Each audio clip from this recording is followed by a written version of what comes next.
Money गुरु की खास पेशकश में आप सभी का स्वागत है। मैं हूं स्वाति रायना। आज हम बात करेंगे ऐसे निवेशकों की जो कि बाजार के डर से या फिर जोखिम, निवेश में जोखिम के डर से अपने निवेश में कई बदलाव कर बैठते हैं, या तो निवेश को रोक देते हैं या फिर जो बाजार जब गिरता है तब निवेश निकाल लेते हैं, बाजार जब चढ़ता है तब निवेश और भी ज्यादा कर देते हैं। तो सही स्ट्रैटेजी क्या होनी चाहिए आपके निवेश में, आपके पोर्टफोलियो में रिस्क को बैलेंस करने का सही फॉर्मूला क्या होना चाहिए? ये कुछ ऐसी बातें हैं जिस पर आज हम चर्चा करने वाले हैं।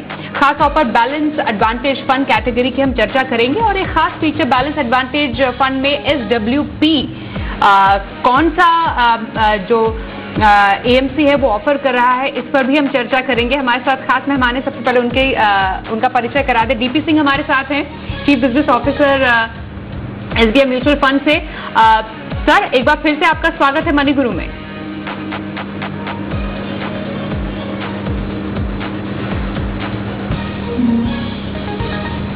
तो क्या खास आज हम शो में चर्चा करने वाले हैं, जरा उसकी सुर्खियों पर एक नजर डाल लेते हैं। आज हम जानेंगे क्या है निवेश की बड़ी गलतियां, क्या है निवेश की सस्ता खरीदो महंगा बेचो स्ट्रैटेजी, अनिश्चित बाजार में कैसे काम करता है बैलेंस एडवांटेज फंड, और साथ ही जानेंगे बैलेंस एडवांटेज फंड से कैसे आप सिस्टमैटिक विड्रॉल प्लान कर सकते हैं।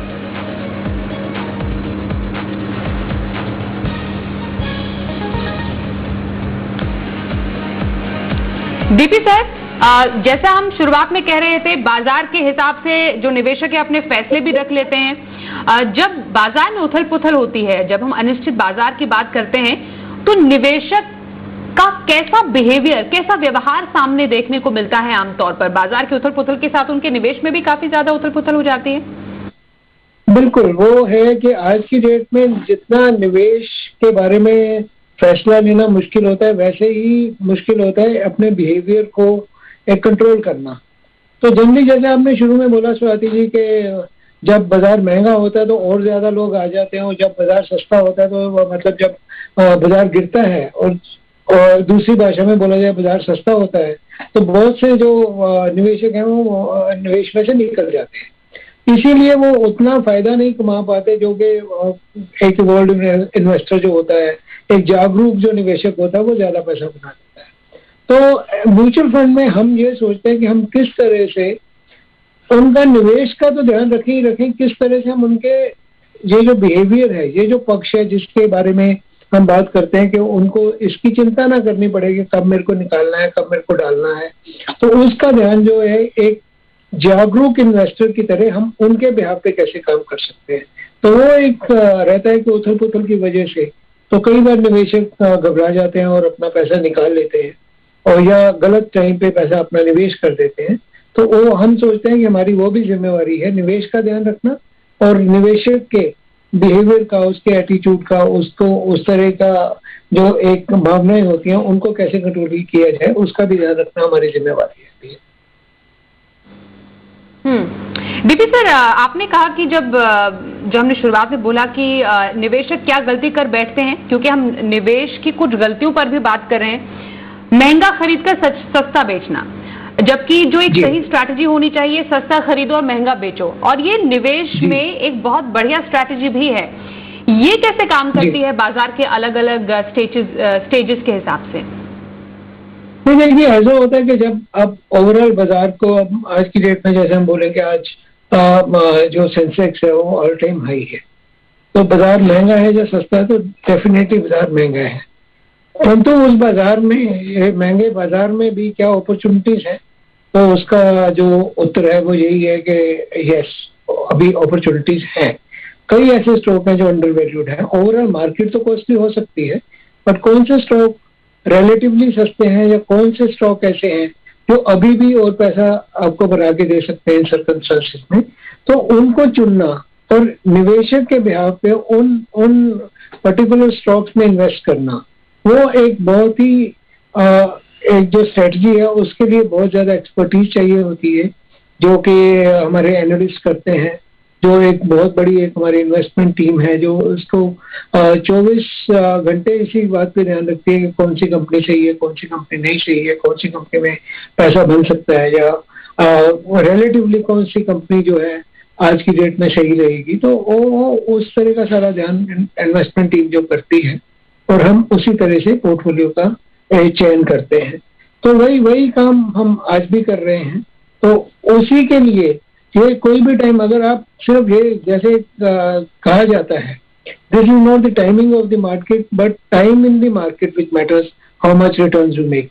क्या आप कितना समय बाजार में रहते हैं बजाय इसके कि किस समय बाजार में आते हैं, तो वो एक बहुत जरूरी है। पर जितना समय भी आप रहते हैं, उस समय में आप किन तरह के स्टॉक में रहते हैं और कितना प्रतिशत आपके पोर्टफोलियो का आपके स्टॉक्स में रहता है और कितना डेट में रहता है या फिर सेफ जो है आपने आर्बिट्राज वगैरह में लगा के रखते हैं, ताकि आपका ना सिर्फ निवेश बल आपका बिहेवियर और आपकी जो टैक्स एफिशिएंसी है उसका भी ध्यान रखा जा सके। तो उस हिसाब से हम ये करने की कोशिश करते हैं, आपके पोर्टफोलियो मैनेज करने की कोशिश करते हैं। देखिए सर, बाजार में हर तरीके का निवेशक होता है, कुछ जो बहुत एग्रेसिव होते हैं, कुछ ज्यादा रिस्क लेना पसंद नहीं करते हैं। अब जब बाजार में ऐसी उथल पुथल हो रही है, कई निवेशक तो एसेट रीबैलेंसिंग खुद ही कर लेते हैं, जो शायद थोड़े से प्रोफेशनल होते हैं, उनको मालूम है, बाजार की जानकारी होती है। लेकिन कई निवेशकों को ये झंझट लगता है और शायद यही वजह है कि हम देखते हैं कि बाजार में जब काफी ज्यादा गिरावट नजर आती है, निवेशक जल्दी जल्दी अपना पैसा निकालना शुरू कर देते हैं, क्योंकि उन्हें मालूम ही नहीं चलता इस टाइम पे और क्या उन्हें करना चाहिए। तो इस समय तरीका सही होना क्या चाहिए? हमें तो मालूम है कि हाँ, अगर बाजार महंगा है तो कम से कम कुछ स्ट्रैटेजी तो अपना लो। इक्विटी और डेट का जो एक समीकरण है उसको बस बैलेंस करने की जरूरत है। तो ये जो रिस्क मैनेजमेंट का जो ये एक बैलेंस फॉर्मूला है वो कैसे अचीव किया जा सकता है? कौन सी ऐसी म्यूचुअल फंड की कैटेगरी है जहां पर निवेश करने से रिस्क मैनेजमेंट सही ढंग से निवेशक कर सकता है? नहीं, उसमें देखिए आपने दो तरह की बात की। एक तो आपने किया कि जो जागरूक इन्वेस्टर और रीबैलेंस कर लेता है, और जो जागरूक नहीं है वो उसको ये झंझट लगता है। तो दोनों ही बातें सही हैं। पहली बात तो ये है कि जो बंदा रीबैलेंस कर लेता है, पर उसके मामले में भी ये ध्यान रखना जरूरी है, जब भी वो रीबैलेंस करता है, जब भी वो अपना इक्विटी से निकाला डेट में डाला या डेट से निकाला इक्विटी में डाला, तो जिस टाइम पे भी वो निकालता रहेगा या डेट में डालता रहेगा, उसका टैक्स लायबिलिटी ट्रिगर होती रहेगी। क्योंकि कैपिटल ये जो म्यूचुअल फंड प्रोडक्ट्स हैं या जो कैपिटल मार्केट्स में हैं, आपका जो टैक्स लायबिलिटी ट्रिगर तभी होती है जब उसको इनकैश करते हैं। परंतु अगर वो फंड मैनेजर वो काम कर रहा है आपके बिहाफ में, फंड में ही सभी इन्वेस्टर के लिए इकट्ठा, तो जो निवेशक है उसकी टैक्स लायबिलिटी बिल्कुल ट्रिगर नहीं होती। तो उसको 1 साल के बाद जो है वो लॉन्ग टर्म कैपिटल गेन बन जाता है। उदाहरण के तौर पे अगर मैं आपको बताऊं कि अगर आज मैंने अपना इन्वेस्टमेंट ऐसा किया हुआ है कि मैं 50% डेट में रखता हूँ, 50% इक्विटी में रखता हूँ, तो डेट में अगर जो मैंने पैसा डाल दिया, अगर 1 साल के बाद मेरे को लगता है कि मेरे को इक्विटी में डालना है, तो मैं अगर डेट में से पैसा निकाल के इक्विटी में डालने की कोशिश करूंगा तो मेरा मार्जिनल टैक्स ट्रिगर हो जाएगा।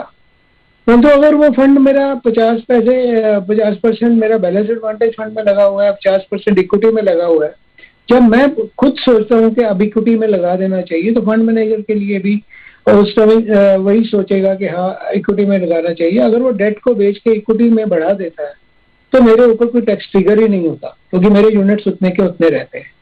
तो ये जो आपकी जिम्मेवारी है एक निवेशक की, कि आप अपना काम फंड मैनेजर के ऊपर छोड़ दे या फंड हाउस के ऊपर छोड़ दे, तो उसमें ये जो बैलेंस एडवांटेज कैटेगरी है वो बहुत ही उम्दा किस्म की कैटेगरी है।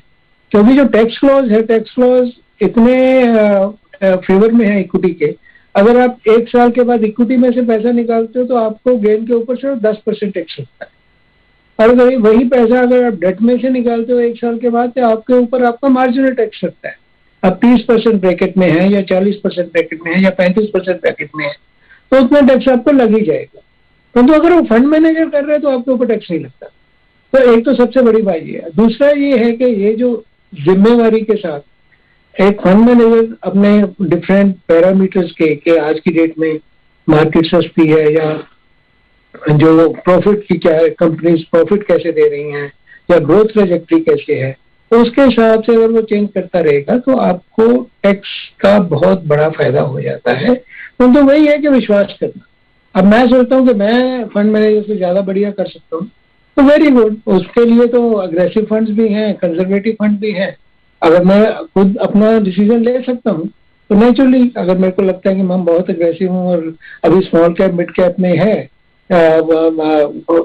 अगर फैसिलिटी मेरे पास इतना सोच है कि मैं अपना डिसीजन ले सकता हूँ, तो बिल्कुल मेरे को अपने हिसाब से करना चाहिए। परंतु दो चीजें ध्यान में रखनी होगी कि टैक्स की लायबिलिटी भी ट्रिगर हो जाएगी, और ये जो कलेक्टिव इन्वेस्टमेंट पॉलिसी का जो कंसेप्ट है म्यूचुअल फंड में, तो आप अपना डिसीजन खुद ले रहे हैं, तो उसमें आपका जो भी फायदा भी आपका है, नुकसान भी आपका है, क्योंकि म्यूचुअल फंड तो पास थ्रू है।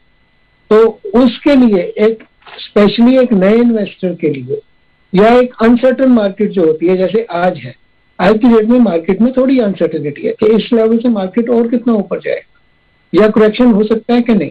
तो दोनों ही तरह से ठीक है, मार्केट ऊपर जा भी सकता है, correction also can be happen, there can be see 5-10% correction from this level. This is possible.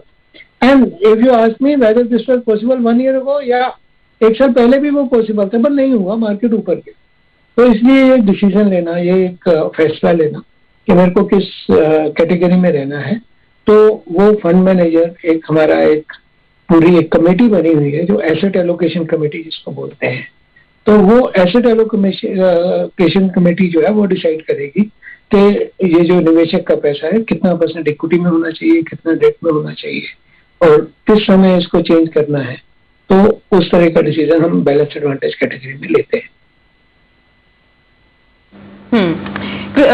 DP sir, ये बैलेंस एडवांटेज कैटेगरी में इक्विटी और डेट दोनों ये कैटेगरीज है जिसका एक अच्छा मिक्स होता है, जो ऑफ कोर्स अलग अलग मॉडल पर भी काम करता है। आपने कहा कि फंड मैनेजर है वो आपके लिए इस पर फैसला लेता है बाजार के अलग अलग वैल्यूएशन के हिसाब से। लगभग इक्विटी में कितना तक % तक बैलेंस एडवांटेज फंड में जा सकता है, इक्विटी पोर्शन का? देखो, ये जो ऑफर डॉक्यूमेंट है हमारा, जो हमें सेबी से अप्रूवल है, we can be from 0% to 100%। अगर हमें लगेगा तो हम किसी भी परसेंटेज में जाते हैं। पर अगर आज की बात करो तो आज जो हमारा मॉडल है वो हमें ये बता रहा है कि आपको 35 से 40% इक्विटी में रहना चाहिए, रिमेनिंग 25 से 30% हम आर्बिट्राज में रहेंगे, और remaining will be in the very good quality debt papers which are not, उसमें हम ड्यूरेशन प्ले नहीं करेंगे, बहुत लंबे अवधि का हम पेपर नहीं लेंगे, क्योंकि हमें इंटरेस्ट रेट के ऊपर भी अभी लग रहा है कि आने वाले टाइम में इंटरेस्ट रेट या तो इसी लेवल पे रहेंगे या थोड़ा ऊपर जा सकते हैं। तो ऐसे में हम बहुत लंबी अवधि का पेपर नहीं लेंगे तो उसमें भी नुकसान होगा। तो आज की डेट में जो पोर्टफोलियो हम बनाएंगे वो हमारी कोशिश यही रहेगी कि 1 साल तक की ड्यूरेशन का पेपर लें और 30-35% हम आर्बिट्राज में डालें, ताकि इक्विटी टैक्सेशन का बेनिफिट अवेलेबल रहे, और 40% के करीब हम इक्विटी स्टॉक्स में डालें। ओके, तो बैलेंस एडवांटेज फंड की बात हो रही है। यहाँ पर एक ब्रेक का वक्त हो गया है। ब्रेक के बाद एसबीआई के new fund offer balance advantage fund के एनएफओ में आप कैसे निवेश कर सकते हैं, इस पर भी चर्चा रहेगी। और खास तौर पर एक ऐसा फीचर, एसडब्ल्यूपी फीचर, जो कि बैलेंस एडवांटेज फंड कैटेगरी में ऑफर हो रहा है, कैसे आप इसका फायदा उठा सकते हैं, इस पर भी जानकारी लेंगे। हमारे साथ डीपी सिंह जुड़े हुए हैं, उनसे करेंगे बातचीत एसबीआई म्यूचुअल फंड से। बने रहिए हमारे साथ।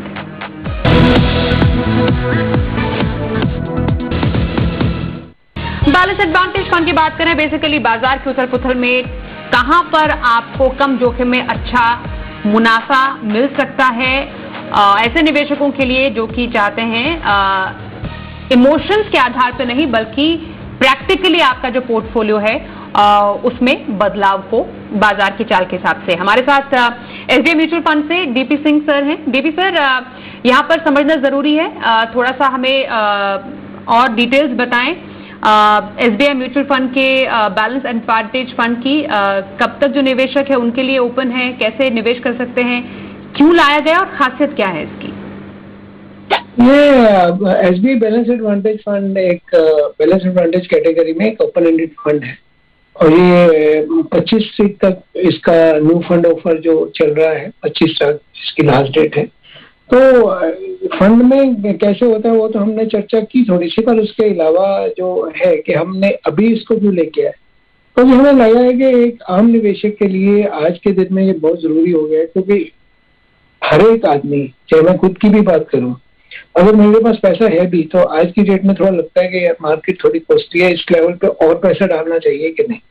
आज की डेट में जो मेरा पोर्टफोलियो है वो तो है, मैं उस पर मुनाफे पे बैठा हूँ, मैं मुनाफा ठीक है उसमें बना हुआ है कि आज की डेट में मैं 100% इक्विटी में डालूं या नहीं डालूं, तो मेरे को खुद को लगता है कि नहीं, ये आज की टाइम में 100% क्या, और क्या मैं बाहर रह सकता हूँ इक्विटी से, तो वो भी नहीं, क्योंकि equity is the category which will create wealth over the long period.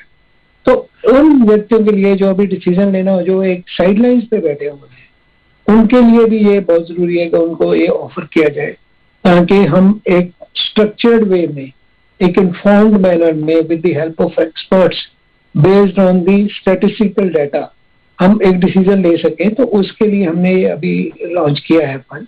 तो ये एक ओपन एंडेड फंड है, इसके बाद भी खुला रहेगा, ये ऐसा नहीं है कि 25 के बाद कोई लगा नहीं सकता। तो परंतु ये तो दिस इज जिसको बोलते हैं ना कि हर समय का हर कारण के लिए fund, all season all reason fund. So that is the kind of this category is. और हमने एक बहुत बड़ा स्ट्रक्चर, बढ़िया स्ट्रक्चर बनाया है इसमें, जिसमें हम ना सिर्फ के ये जो हम देखते हैं कि मार्केट कॉस्टली, इसको हम पीई की बात करते हैं, हम सिर्फ पीई नहीं देखेंगे, हम इसमें सेंटीमेंट इंडेक्स भी देखेंगे, मार्केट में सेंटीमेंट कैसा है, क्योंकि मार्केट में उतराव चढ़ाव सिर्फ इससे नहीं होता कि मार्केट की पीई क्या है, उससे भी होता है कि लिक्विडिटी कितनी है और लोगों का आज की डेट में बिहेवियर क्या है, सेंटीमेंट क्या है, पॉजिटिव है या नेगेटिव है। उसके लिए भी एक फ्रेमवर्क तैयार किया गया है जिसको जो इसको सेंटीमेंट को कैलकुलेट करता है। और थर्ड हम ये देखते हैं कि रिलेटिवली कौन कौन से स्टॉक्स बढ़िया कर रहे हैं, क्योंकि अभी हिंदुस्तान की आर्थिकता तो बढ़ ही रही है और इसमें कौन कौन सी नई कंपनी है, न्यू जनरेशन कंपनी है या इनोवेटिव काम वाली जो कंपनी है, किस तरह की कंपनी में हमें पैसा लगाना है जाके लोगों का पैसा मल्टीप्लाई हो सके। तो इस तरीके से हम एक परसेंटेज के ऊपर हम ध्यान देंगे कि कितना परसेंटेज लगाना है। जैसे मैंने पहले बताया कि आज की डेट में हम 35 से 40% जो है इक्विटी में, जो हमें मॉडल बता रहा है कि you should be in equity for 35 to 40%। तो हम पोर्टफोलियो ऐसा बनाएंगे जो भी व्यक्ति का आएगा। तो हो सकता है जब 25 को पैसा आएगा और उसके बाद फंड मैनेजर को पोर्टफोलियो बनाने के लिए थोड़ा टाइम दिया जाएगा, तो उसमें ये भी रहेगा कि भाई जो भी हालात उस टाइम होगी जब पैसा लगाना होगा, तो उस तरह से इसका फैसला लिया जाएगा। ये तो हुई एक बात। और दूसरा ये कि इसमें ये हमेशा ध्यान रखा जाएगा, चाहे हमें ये पूरी लचकता अवेलेबल है कि हम पूरे फ्लेक्सिबल हैं कि 0 to 100% है, परंतु हमेशा यही रहेगा कि निवेशक के इंटरेस्ट में क्या है कि किस तरह से उसको इक्विटी टैक्सेशन का बेनिफिट दिया जा सकता है। दूसरा क्या होता है कि आपकी जो स्कीम है, स्कीम को एक फ्लेक्सिबल होना बहुत जरूरी है, क्योंकि ये जो टैक्स लॉज की हम बात करते हैं, 65% in equity, 35 remaining in debt, ये 65% का स्टैटिक नहीं है। अगले साल में अगर टैक्स लॉज चेंज होते हैं और 65 को 75 कर दिया जाता है या 65 को 51 कर दिया जाता है, तो उसमें भी उस हिसाब से हम अपने फंड को जो है उसको पोजीशन वैसे कर सकते हैं कि दोनों चीजों का ध्यान रखा जाएगा कि आपका टैक्स एफिशिएंसी भी बना रहे और आपको ऑप्टिमम रिटर्न भी आता रहे। परंतु इसमें क्या है कि ना तो बहुत ज्यादा गिरती हुई मार्केट में ये फंड गिरेगा ज्यादा और ना ही बहुत ज्यादा बढ़ती हुई मार्केट में ये बहुत ज्यादा रिटर्न देगा। So for first timers, for the people who want to book profit but still want to keep something in equities, और वो लोग जिन्होंने अभी तक कभी म्यूचुअल फंड में पैसा लगाया नहीं, क्योंकि अभी क्या हो गया कि बैंक के जो टर्म डिपॉजिट है या फिक्स डिपॉजिट जिसको हम बोलते हैं, तो उनमें ब्याज दर बहुत कम होती है।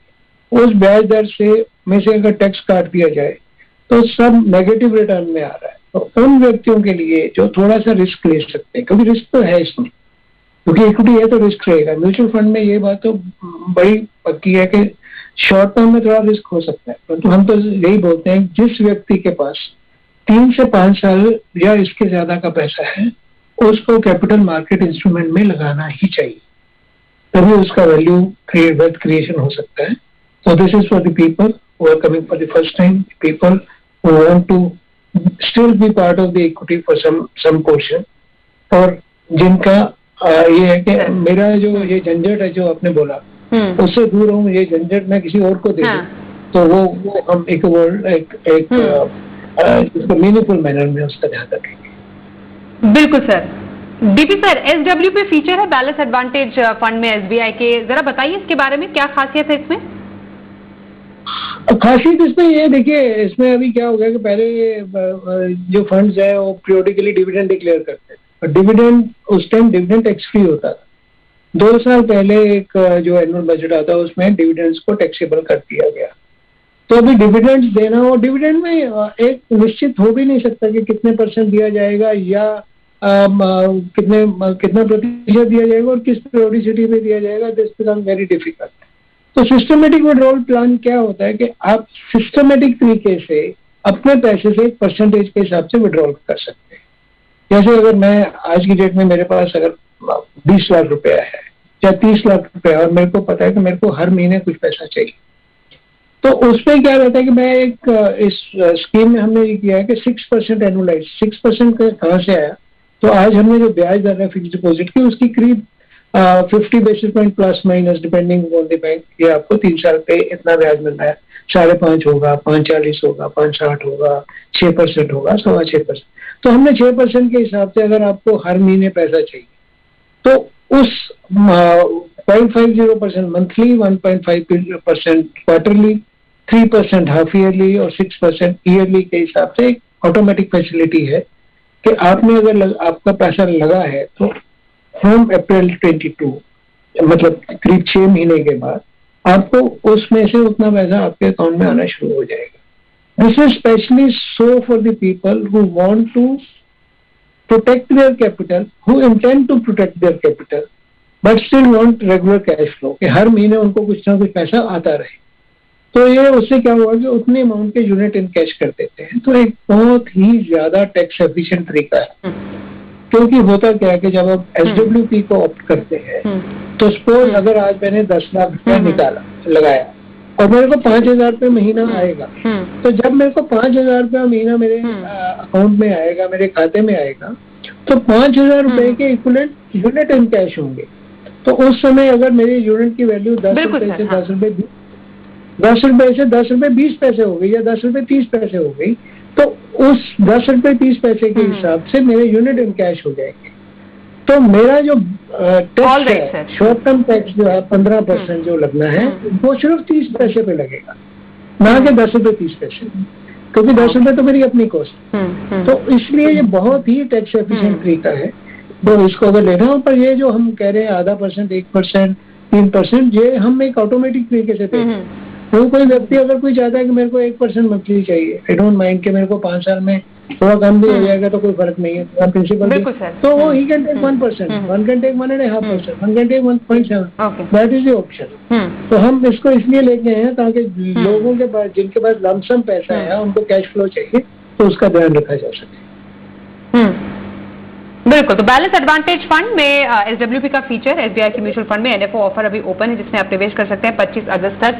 इसकी खूबियां, खासियत बताने के लिए और आजकल के बाजार में बैलेंस एडवांटेज फंड की क्या खासियत है, पोर्टफोलियो में आपको क्यों शामिल करना चाहिए, कैसे निवेशकों के लिए, इस पर चर्चा करने के लिए DP सिंह जी बहुत शुक्रिया, आप हमारे सर मनी गुरु में आज शामिल हुए। इसी के साथ आज के शो में बस इतना ही। वक्त एक ब्रेक का है, देखते रहिए जी बिल्कुल।